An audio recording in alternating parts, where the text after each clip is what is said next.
الحمد لله رب العالمين والصلاة والسلام على رسوله الكريم أما بعد فأعوذ بالله من الشيطان الرجيم بسم الله الرحمن الرحيم. عزیزان گرامی قدر، السلام علیکم ورحمۃ اللہ وبرکاتہ. آئیے آج سیرت النبی صلی اللہ تعالیٰ علیہ وآلہ وسلم میں اپنے ہادی و مرشد رحمت للعالمین شفیع المذنبین بالمؤمنین رؤوف الرحیم کی فہم اور ذکا کا تذکرہ کرتے ہیں.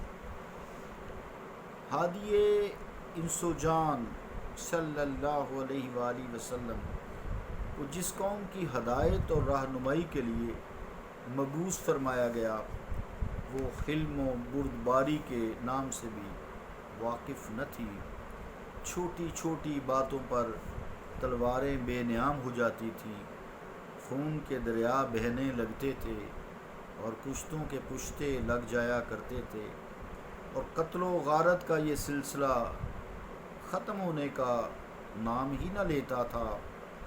ایسی تیز مزاج، تند مزاج قوم کو حضور پر نور صلی اللہ علیہ وآلہ وسلم نے حلم و بردباری کا علمبردار بنا دیا. نیز وہ قوم جو اخلاقی لحاظ سے پستی کی انتہا کو پہنچ چکی تھی، فسق و فجور کی دلدل میں تابدوش غرق تھی. پیشہ ور عورتیں اپنے گھروں پر جھنڈے لہرایا کرتی تھیں اور دعوت گناہ دیا کرتی تھیں. بڑے بڑے شرفاء وہاں جا کر اپنا منہ کالا کیا کرتے تھے، لیکن کسی کو شرم محسوس نہ ہوتی تھی اور نہ انہیں کوئی برا بھلا کہتا تھا. وہ قوم جس کی گھٹی میں شراب تھی، وہ قوم جو گاڑے خون پسینے کی کمائی ہوئی دولت کو شراب خوری اور قمار بازی میں پانی کی طرح بہا دینے کے عادی تھی، اور اس کو وہ باعث عزت و افتخار بھی سمجھتے تھے. ایسی قوم کو انتہائی دانشمندی سے رحمت عالم صلی اللہ تعالیٰ علیہ وآلہ وسلم نے اس ذلت آمیز زندگی سے نکالا اور عفت و پاک دامنی کا خوگر بنا دیا. وہ قوم جو کسی کی اطاعت کے لیے تیار نہیں ہوتی تھی، جس کی انانیت کسی قانون اور دستور کی پابند نہ تھی، جن کے ہاں لوٹ مار اور ڈاکہ زنی کوئی عیب شمار نہ ہوتا تھا، اس قوم کو سرور عالم صلی اللہ تعالیٰ علیہ وآلہ وسلم نے اپنے حکیمانہ کلمات اور دل نشین مواعظ سے جس طرح قانون و آئین کی پابندی کا عادی بنایا، وہ آپ صلی اللہ علیہ وآلہ وسلم کا ہی حصہ ہے. وہ قوم جو متعدد قبائل میں بٹی ہوئی تھی، ایک دوسرے کے جان و مال کے محافظ نہ تھے، بلکہ ایک دوسرے کی جان و مال کو نقصان پہنچانا ہر طاقتور اپنا حق سمجھتا تھا. ان بکھرے ہوئے قبائل کو اللہ تعالیٰ کے مقدس رسول نے سیسا پلائی ہوئی دیوار بنا دیا اور عدل و انصاف کے ضابطوں کے سامنے سر تسلیم خم کرنے کا عادی بنا دیا. یہ انقلاب جو عرب کے اجڑ بدوؤں میں برپا ہوا، یہ سب امور حضور علیہ الصلوۃ والسلام کی دانش و خرد مندی کی ناقابل تردید دلیلیں ہیں. سرکار دو عالم صلی اللہ تعالیٰ علیہ وآلہ وسلم نے اپنی قوم کے ظاہر کو ہی نہیں بلکہ اس کے باطن کو بھی صدق و صفا، عفت و تقوی، تواضع و انکسار اور جذبہ اطاعت میں بدل دیا، اور ایسے طریقے سے ان کے اخلاق کو مزین کیا. لقد خلقنا الانسان فی احسن کی وہ تصویر بن گئے. جب سے اولاد آدم اس کرۂ ارض پر آباد ہوئی تھی، اس وقت سے لے کر آج تک کوئی فاتح عالم، کوئی سلطان ہفت اقلیم، کوئی سیاسی مدبر ایسا جامع انقلاب برپا نہ کر سکا جس طرح اللہ تعالیٰ کے حبیب مصطفیٰ کریم علیہ السلام نے تھوڑے سے وقت میں انقلاب برپا کر دیا تھا۔ حضور علیہ السلام کی عقل کی برتری ثابت کرنے کے لیے اس سے بڑھ کر اور کسی دلیل کی ضرورت نہیں ہے کہ سرور انبیاء علیہ السلام نے بڑے حکیمانہ انداز سے ہر قسم کے لوگوں کو اسلام کے سانچے میں اس طرح ڈھالا کہ ان کے مزاج اور ان کی فطرت بدل کر رکھ دی۔ عزیزان گرامی قدر، علامہ زینی دہلان رحمۃ اللہ علیہ کا ایک تجزیہ قابل غور ہے۔ آپ فرماتے ہیں، عربی میں پھر اردو بھی اس کا ترجمہ پڑھتا ہوں۔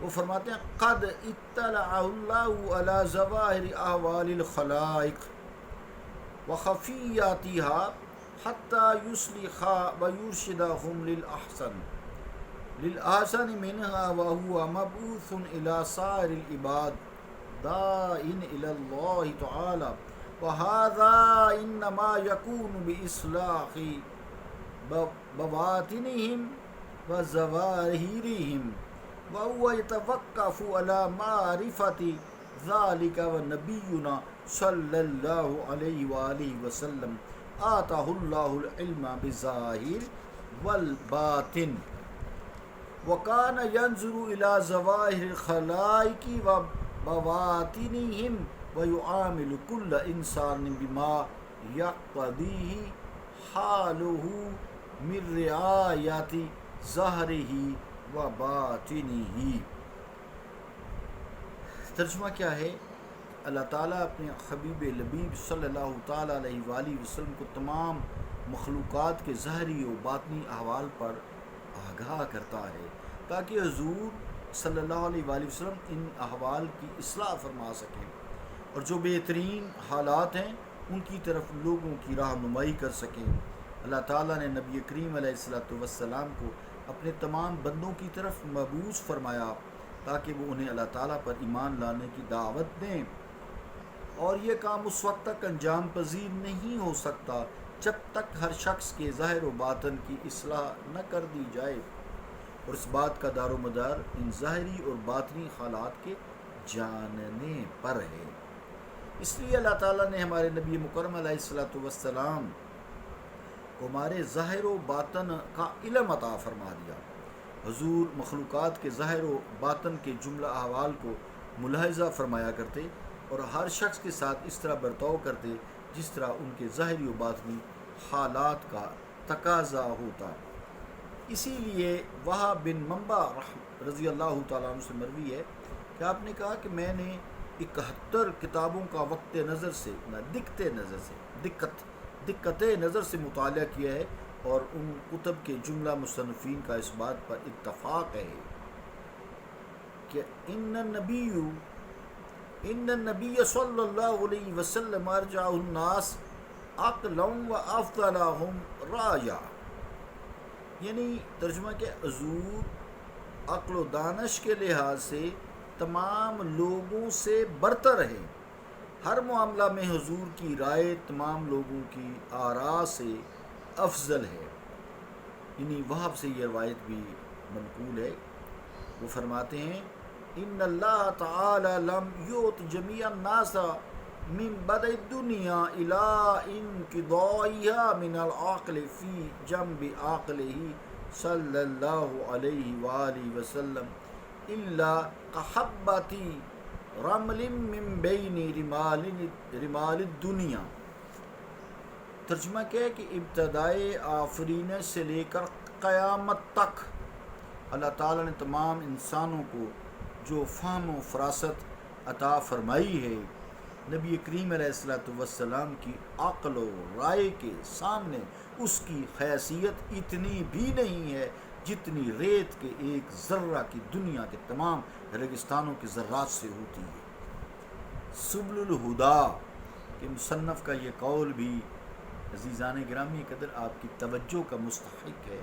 فرماتے ہیں، والعقل مئۃ جزء 99 فی النبی صلی اللہ علیہ وسلم وجزء فی سائر الناس۔